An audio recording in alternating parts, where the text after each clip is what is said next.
30-40 வயசு ஆயிடுச்சு, இன்னமும் கூட கையில் ₹1 நிற்க மாட்டேங்குது.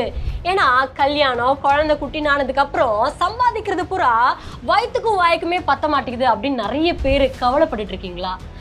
இப்போ ஆரம்பிச்சா கூட கரெக்டாக பிளான் பண்ணி நீங்கள் உங்களுடைய பணத்தை சேமிக்க ஆரம்பிச்சா எண்ணி 30 வருஷத்தில் உங்கள் கையில் 91 லட்சம் ரூபாய் இருக்கும். 1 லட்ச ரூபா 2 லட்ச ரூபா இல்லை, 91 லட்சம் ரூபாய் எப்படி சேமிக்கிறது, அதற்கான வழிமுறைகள் என்ன அப்படிங்கிறது தான் இந்த வீடியோவில் நம்ம பார்க்க போகிறோம். ஸோ எண்டு வரைக்கும் பாருங்கள். லேட்டாக ஆரம்பித்தாலும் லேட்டஸ்ட்டாக ஆரம்பிக்கலாம். ஃபர்ஸ்ட் நம்ம எல்லாருக்குமே பணம் கைக்கு வந்ததுக்கு அப்புறம் செய்யக்கூடிய ஒரு விஷயம், செய்யணும்னு நினைக்கிற ஒரு விஷயம், நம்ம கையில் பணம் இருக்கு அப்படின்னாலே நமக்கு என்ன பிடிச்சிருக்கு, நமக்கு என்ன தேவை அப்படிங்கிறத ஃபர்ஸ்ட் ஐடென்டிஃபை பண்ணி அதுக்காக தான் செலவழிக்க நம்ம இவ்வளோ காலமாகவே ஒரு பழகின ஒரு ஆளாக இருக்கும் இல்லையா? இப்போ உங்களுக்கு ஒரு 30-40 வயசு இருக்கு அப்படின்னு பார்க்கும்போது ஃபர்ஸ்ட் உங்களுக்கு தேவைன்றது என்ன தெரியுமா?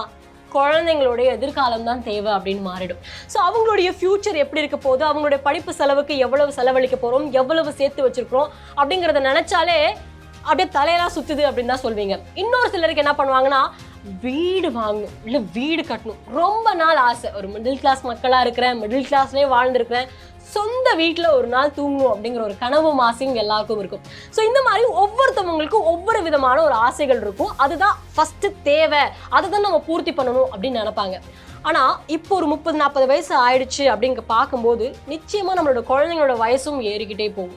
அவங்களுடைய ஃப்யூச்சர் வரும், அவங்களோட எதிர்காலம் வரும்போது அவங்களுக்கான படிப்பு செலவும் அதிகமாகும், அவங்கள கல்யாணம் பண்ணி வைக்கும்போது அதுக்கான செலவுகளும் இருக்கும். ஸோ என்ன கேட்டால் அது ரொம்ப ரொம்ப முக்கியம். அதுக்காக தான் நிறைய பேர் கொஞ்சம் கொஞ்சமாக சேர்க்க ஆரம்பிச்சிருக்கேன், என் பிள்ளைங்களுக்காக தான் அப்படின்லாம் சொல்லுவோம். ஸோ சேமிப்பு அப்படிங்கிறது ட்ரெடிஷ்னல் மெத்தட்னு இருக்கு. நார்மலாக போய் சேவிங்ஸ் அக்கௌண்ட்டில் போட்டு வைக்கிறது, இல்லைனா பீரோவில் பூட்டி வைக்கிறது. இன்னொன்று என்ன தெரியுமா? இப்போ இருக்கக்கூடிய காலகட்டத்துக்கு ஏற்ற ட்ரெண்டான வார்த்தை இன்வெஸ்ட்மெண்ட். முதலீடு தான் சேமிப்பு அப்படிங்கிற மாதிரி மாறிட்டு இருக்கு. ஸோ சேவிங்ஸில் பார்க்கும்போது இன்வெஸ்ட்மெண்ட் முக்கியம் நான் சொல்லிட்டேன். அந்த இன்வெஸ்ட்மெண்ட்ல 2 டைப் இருக்கு, லோ ரிஸ்க் ஹை ரிஸ்க் அப்படின்னு இருக்கு. லோ ரிஸ்க் என்ன தெரியுமா? எந்த விதமான பாதிப்பும் நம்ம பணத்துக்கு ஏற்படாது, போட்ட பணம் போட்டபடி அப்படியே இருக்கும். என்ன ஒன்று, ஜாஸ்தியான ரிட்டர்ன்ஸ் கிடைக்காது, பட் பணத்துக்கு பாதுகாப்பு கேரண்டி அப்படிங்கிறது இருக்கும். உதாரணத்துக்கு இந்த எஃப்டி இல்லை ஆர்டி போடுறீங்க, இல்லை எஸ்ஐபி போடுறீங்க, இந்த மாதிரியான விஷயங்கள் லோ ரிஸ்கில் வரும். ஹை ரிஸ்க் அப்படின்னு பார்க்கும்போது ஸ்டாக் மார்க்கெட்ல இன்வெஸ்ட்மெண்ட் பண்றது, ட்ரேடிங் பண்றது, இது ரொம்ப ஹை ரிஸ்கா இருக்கும், ஜாஸ்தியான ரிட்டர்ன்ஸும் நமக்கு கிடைக்கும். பட் நம்ம இப்போ ஒரு குடும்பஸ்தனா ஆயிட்டோம். நான் பெண்களுக்கும் சொல்றேன், ஆண்களுக்கும் சொல்றேன், இப்போ அந்த ரிஸ்க் எடுக்கிற வயசு நமக்கு இல்லை. ஸோ ஃபேமிலின்னு வந்ததுனால நம்ம இந்த லோ ரிஸ்க் அப்படிங்கிற சைட்லேயே போயிடலாம். உங்களுடைய சம்பளம் எவ்வளவா இருந்தாலும் சரி, இந்த மாதிரியான ஒரு பேட்டர்ன் மட்டும் நீங்கள் ஃபாலோ பண்ணுங்களேன். ஒரு உதாரணத்துக்கு ராஜேஷ் அப்படிங்கிற ஒரு கேரக்டர் இருக்காங்க, அவங்களுக்கு வயசு 35 அப்படின்னு வச்சுக்கலாம். இந்த மாதிரியான கேரக்டர் நம்ம எல்லார் வீட்லேயும் ஒருத்தவங்க இருப்பாங்க. ஸோ நான் கேரக்டர் சொல்லும் போது அது நான் தான் நீங்களே உங்களுக்கு கனெக்ட் பண்ணிப்பீங்க, வேணா பாருங்களேன். ஸோ ராஜேஷ்னு ஒரு கேரக்டர் இருக்காங்க, அவங்களுக்கு வயசு 35, அவங்களுக்கு இப்போ ஒரு பெண் குழந்தை பிறந்திருக்கு. ஓகே, ஸோ இந்த பெண் குழந்தை பிறந்துருச்சு. இதுக்கப்புறம் அவர் என்ன தெரியுமா பண்ணணும்?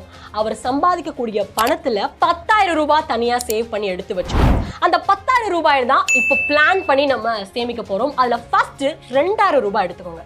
ஸோ 2,000 ரூபாய் எடுத்து டேர்ம் ஹெல்த் இன்சூரன்ஸ் ரெண்டுமே போடுங்க.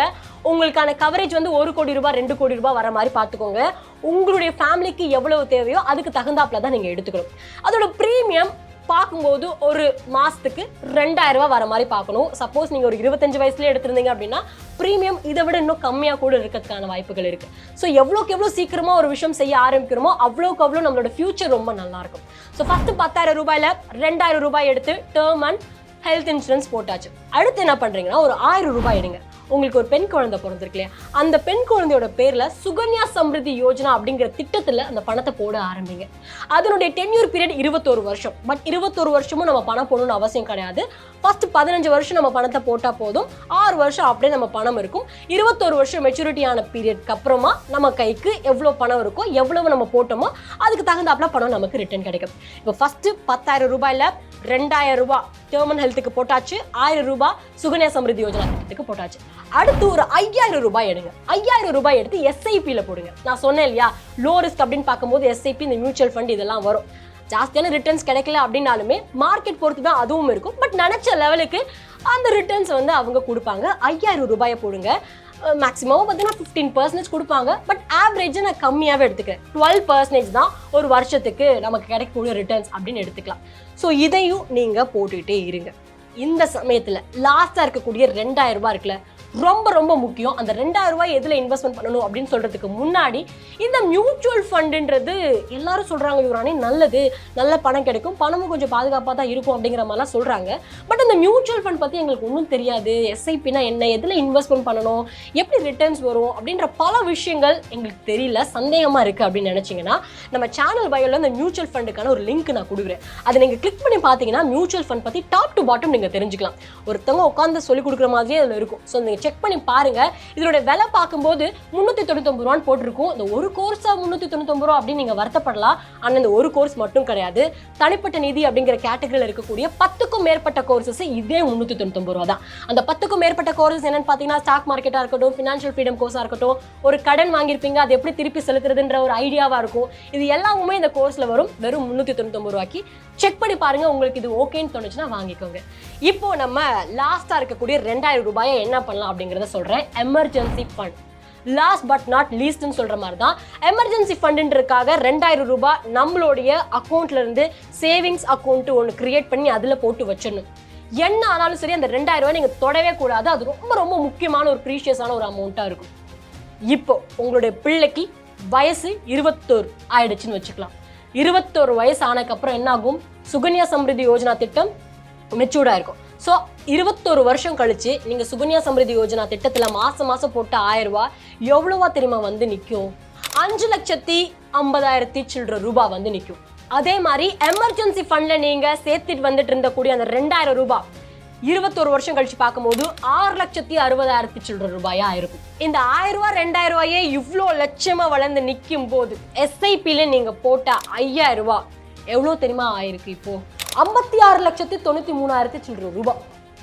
நினைச்சு பாருங்க எப்படி பணம் வளர்ந்துருக்கு அப்படிங்கிறது. இப்போ இன்னொரு விஷயம் நீங்க மறந்துருப்பீங்க. என்னன்னா சுகன்யா சம்ரிதி யோஜனா திட்டத்துல 15 வருஷம் வரைக்கும் மட்டும்தான் நம்மளால பணத்தை போட முடியும்னு சொன்னேன்.